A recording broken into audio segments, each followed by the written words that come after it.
good afternoon. Welcome back to my YouTube channel, English Learning with Flory.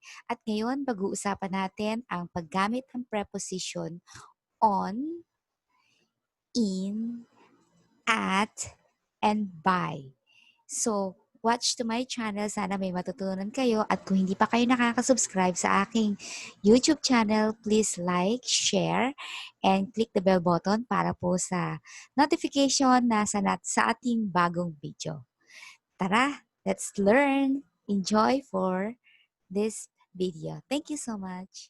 Okay, now how to use on, in, at, and by. So preposition is a word used with a noun to show the noun's relationship to some other words in the sentence, which may be verb, adjective, and another noun. Okay, now let's move. So, how do we use at? So, transportation? No, we cannot use at for transportation. What about location? So, okay, we use at sa location if you have an exact location. Example, I live at 123-315 Katipunan Avenue. This is the exact address where I live.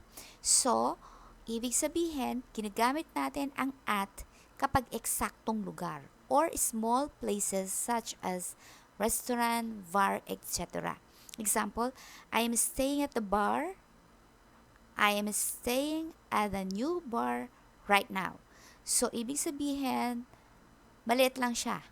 New bar. So, yan. Maliliit na places, so you can use at. How about in time?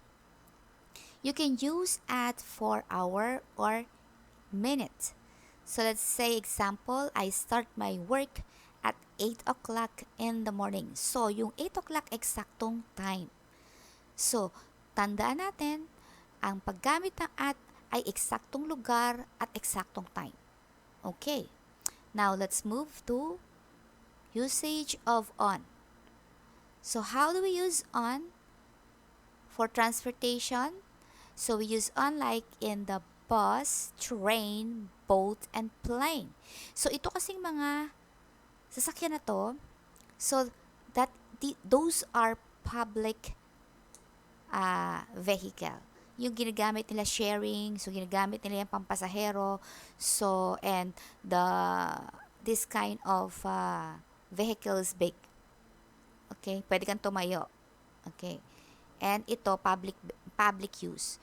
Example, I ride on the bus kasi malaki ang bus. But there is an exemption.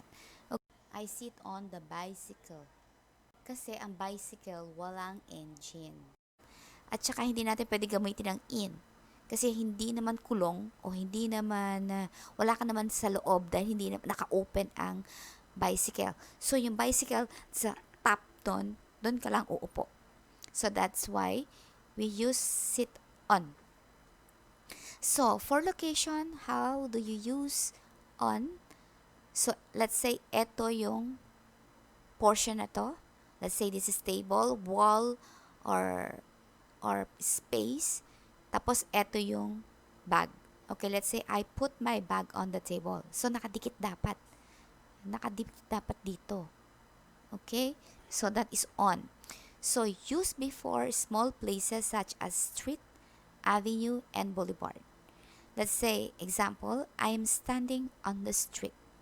So, nakatayo sa street. So, yung street na yon, so, meron lang siyang parameter. Meron lang siyang maliit na lugar, hindi yung malaking space. Okay? Limited lang.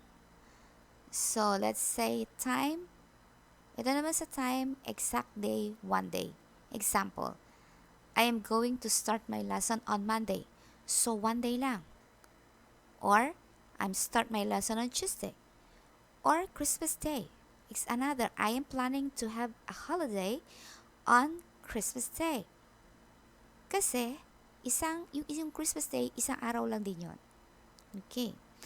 So, meron lang siyang isang araw na binabanggit na information niya. Okay, what about in?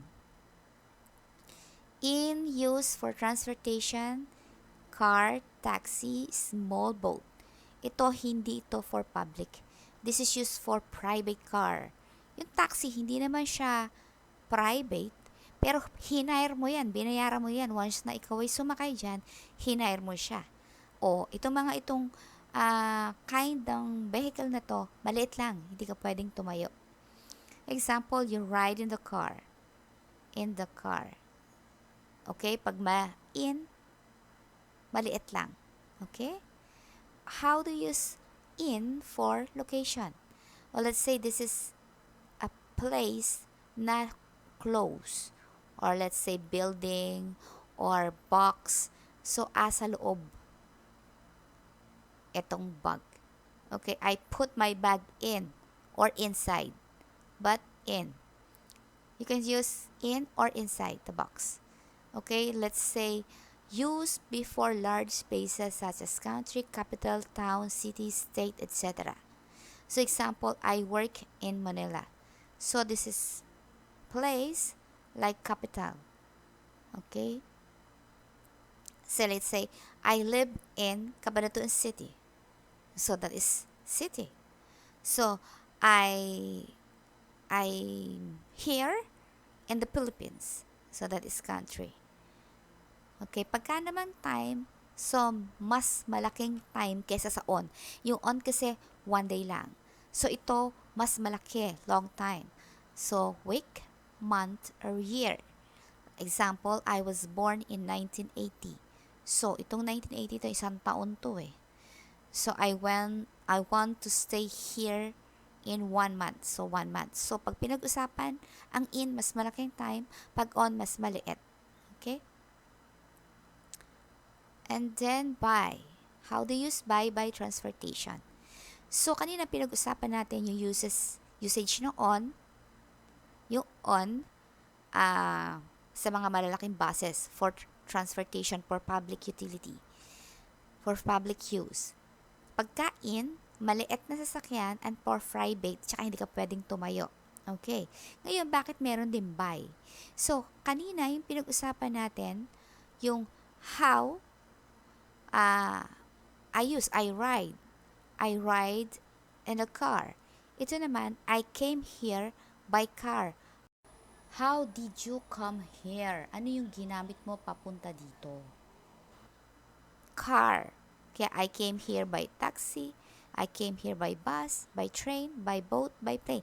Ito yung ginamit ko para ako makapunta dito. How do you get here? Okay.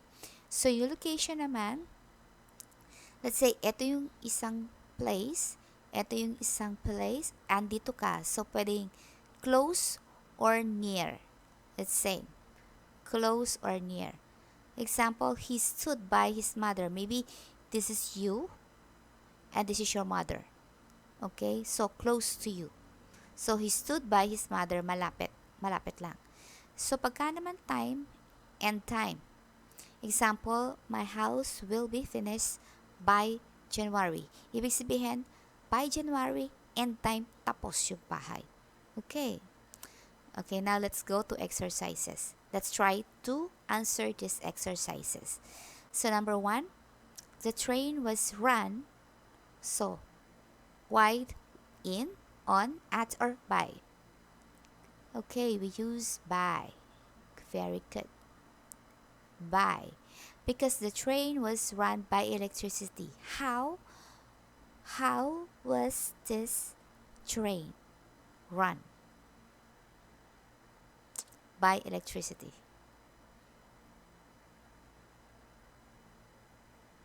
Okay, number 2. The examination will be Friday. So this is only 1 day.